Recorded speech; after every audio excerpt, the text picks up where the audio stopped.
ಸಿದ್ದರಾಮಯ್ಯ ಮಂಡಿಸಿದ ಬಜೆಟ್ನಲ್ಲಿ ಎಲ್ಲಾ ಕ್ಷೇತ್ರಗಳಂತೆ ಸಿನಿಮಾ ರಂಗಕ್ಕೂ ಕೂಡ ಹಲವಾರು ಯೋಜನೆಗಳನ್ನ ಘೋಷಣೆ ಮಾಡಿದ್ದಾರೆ. ಬಜೆಟ್ನಲ್ಲಿ ಸಿನಿಮಾ ರಂಗಕ್ಕೆ ಸಿಕ್ಕ ಸವಲತ್ತುಗಳೇನು? ಬಜೆಟ್ ಕುರಿತಂತೆ ಸಿನಿ ಗಣ್ಯರು ಮತ್ತು ಸಿನಿ ಪ್ರೇಮಿಗಳು ಹೇಳಿದ್ದೇನು? ಅದರ ಡೀಟೇಲ್ಸ್ ಇಲ್ಲಿದೆ.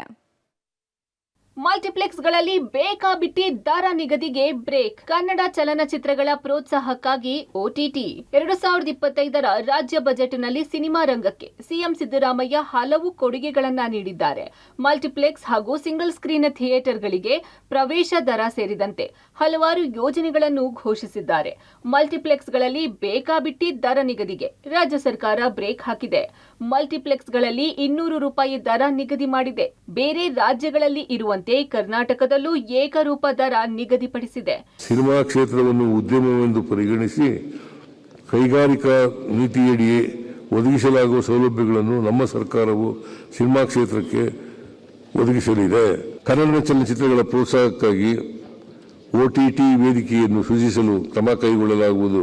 ರಾಜ್ಯದ ಮಲ್ಟಿಪ್ಲೆಕ್ಸ್ಗಳು ಸೇರಿದಂತೆ ಎಲ್ಲ ಚಿತ್ರಮಂದಿರಗಳಲ್ಲಿ ಪ್ರದರ್ಶಿಸಲಾಗುವ ಪ್ರತಿ ಪ್ರದರ್ಶನಕ್ಕೆ ಪ್ರವೇಶ ದರವನ್ನು 200 ರೂಗಳಿಗೆ ಸೀಮಿತಗೊಳಿಸಲಾಗುವುದು. ಈ ನಿರ್ಧಾರವನ್ನ ಚಲನಚಿತ್ರ ವಾಣಿಜ್ಯ ಮಂಡಳಿಯ ಅಧ್ಯಕ್ಷ ನರಸಿಂಹಲು ಸ್ವಾಗತಿಸಿದ್ದಾರೆ ಹಾಗೂ ಸರ್ಕಾರಕ್ಕೆ ಧನ್ಯವಾದ ಹೇಳಿದ್ದಾರೆ. ಪ್ರದರ್ಶಕರ ವಲಯದಿಂದಲೂ ಹರ್ಷ ವ್ಯಕ್ತವಾಗಿದೆ. ಮೊದಲನೇದಾಗಿ ನಮ್ಮ ರಾಜ್ಯದ ಮುಖ್ಯಮಂತ್ರಿಗಳಿಗೆ ನನ್ನ ಧನ್ಯವಾದಗಳು. ನಾವು ಚಿತ್ರರಂಗದಿಂದ ಅವರು ವೈಯಕ್ತಿಕ ಬೇರೆ ಪಾರ್ಟಿಯಲ್ಲಿದ್ದಾಗಲೂ ಟ್ಯಾಕ್ಸ್ ಫ್ರೀ ಯಾರು ಮಾಡಿದ್ದಾರೆ ಅಂದರೆ ಆ ಮಹಾನ್ ವ್ಯಕ್ತಿ. ಅವ್ರು ನಾವು ಕೇಳಿದ್ದೆಲ್ಲನೂ ಕೊಟ್ಕೊಂಡೇ ಬಂದಿದ್ದಾರೆ.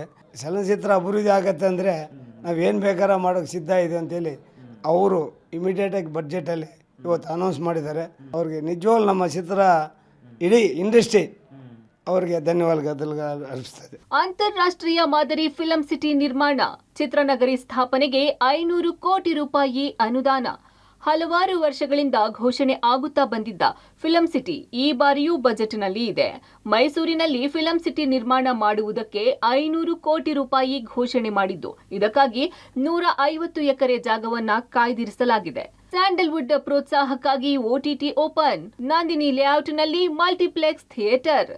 ಕೆಲ ವರ್ಷಗಳಿಂದ ಕನ್ನಡದ ಸಿನಿಮಾಗಳನ್ನ ಯಾವ OTTಯೂ ಖರೀದಿ ಮಾಡುವುದಿಲ್ಲ ಎಂಬ ಮಾತುಗಳು ಕೇಳಿಬರುತ್ತಿತ್ತು. ಹೀಗಾಗಿ ಕೇರಳ ಸರ್ಕಾರದ ಮಾದರಿಯಲ್ಲಿ ಸರ್ಕಾರದ OTT ನಿರ್ಮಿಸಿ ಕನ್ನಡ ಸಿನಿಮಾಗಳನ್ನ ಖರೀದಿ ಮಾಡಲು ವೇದಿಕೆ ರೆಡಿ ಮಾಡಿಕೊಟ್ಟಿದ್ದಾರೆ. ಇನ್ನು ನಂದಿನಿ ಲೇಔಟ್ನಲ್ಲಿರುವ ಚಲನಚಿತ್ರ ಅಕಾಡೆಮಿ ಆವರಣದಲ್ಲಿ ಮಲ್ಟಿಪ್ಲೆಕ್ಸ್ ಥಿಯೇಟರ್ ನಿರ್ಮಿಸೋಕೆ ಘೋಷಣೆ ಮಾಡಿದರು. ಚಲನಚಿತ್ರ ಭಂಡಾರಕ್ಕಾಗಿ ದುಡ್ಡು ನಿಗದಿಪಡಿಸಿದ್ದಾರೆ. ಈ ಬಾರಿಯ ಬಜೆಟ್ ಬಗ್ಗೆ ಸಿನಿ ಪ್ರೇಮಿಗಳು, ಇಂಡಸ್ಟ್ರಿಯವರು ತಮ್ಮ ಅಭಿಪ್ರಾಯ ಹಂಚಿಕೊಂಡಿದ್ದಾರೆ. ಒಂದು ರೀತಿ ಖುಷಿ ಇದೆ. ಸರ್ಕಾರ ಕಡೆಯಿಂದ ಈ ಥಿಯೇಟರ್ ಮಲ್ಟಿಪ್ಲೆಕ್ಸ್ ಆಮೇಲೆ ಸಿಂಗಲ್ ಸ್ಕ್ರೀನ್ದು ಒಂಚೂರು ಕಟ್ ಡೌನ್ ಆಗಿರೋದು. ಆಮೇಲೆ ಈ ಫಿಲ್ಮ್ ಸಿಟಿ ಮಾಡಿರೋದು ಭಾಳ ವರ್ಷದಿಂದ ಅದು ನಾವು ನೋಡ್ತಾ ಇದ್ದೀವಿ, ಬರ್ತಾ ಇದೆ ಅಂತ. ಬಟ್ ಬಂದು ನೀಟಾಗಿ ಒಂದು ಶಂಕುಸ್ಥಾಪನೆ ಮಾಡಿ ಕೆಲಸ ಸ್ಟಾರ್ಟ್ ಆಗೋಗ್ಬಿಟ್ರೆ ಬೇಗ ಮುಗಿದ್ರೆ ಒಳ್ಳೆಯದು.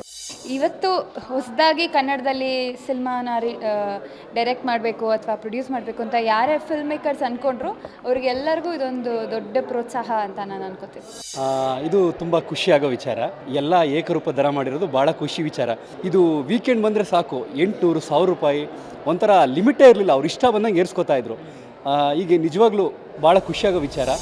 ಕಳೆದ ಕೆಲವು ವರ್ಷಗಳಿಂದ ಇಂಡಸ್ಟ್ರಿ ನಿರೀಕ್ಷೆ ಮಾಡಿದ್ದ ಕೆಲವು ಬೇಡಿಕೆಗಳನ್ನ ಸಿದ್ದರಾಮಯ್ಯ ಸರ್ಕಾರ ಈ ಬಾರಿ ಬಜೆಟ್ನಲ್ಲಿ ಈಡೇರಿಸಿದೆ. ಇತ್ತ ಸಿನಿಮಾ ಮಂದಿ ಖುಷಿಯಾಗಿದ್ರೆ ಅತ್ತ ಮಲ್ಟಿಪ್ಲೆಕ್ಸ್ ಮಾಲೀಕರು ಈ ಬಾರಿಯ ಬಜೆಟ್ ಬಗ್ಗೆ ಯಾವುದೇ ಪ್ರತಿಕ್ರಿಯೆ ನೀಡದೆ ಸಭೆ ನಡೆಸಿ ನಿರ್ಧಾರಕ್ಕೆ ಬರೋದಾಗಿ ಹೇಳುತ್ತಿದ್ದಾರೆ.